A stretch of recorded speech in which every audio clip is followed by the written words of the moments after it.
Last month, a white supremacist terrorist murdered 22 people in El Paso, Texas.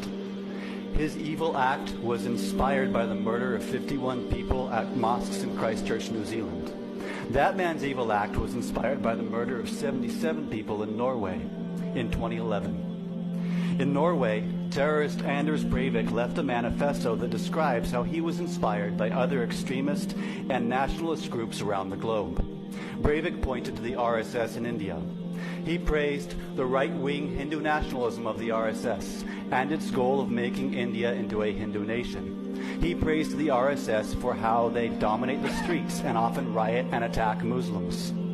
He said the goals of white supremacists and the RSS are identical and that they should learn from each other and cooperate as much as possible. The RSS is a fascist paramilitary founded in 1925, the same year that Hitler published Mein Kampf. The RSS developed with inspiration from the Nazis, and it produced Narendra Modi. In 2002, Modi presided as soldiers of the RSS massacred 2,000 Muslims.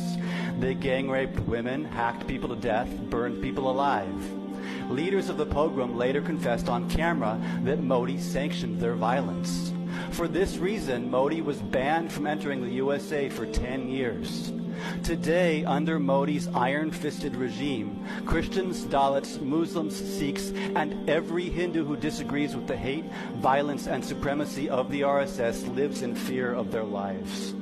Modi's hands are stained with blood. Those who shake his hand in welcome cannot wash their hands of complicity in his crimes.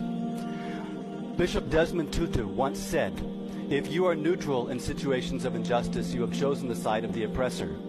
So what then if you roll out the red carpet for the oppressor?" The philosopher Plato said, "Silence is consent." So what then if you raise your voice in support of the oppressor? Rather than howdy Modi, the city of Houston ought to be saying adios Modi.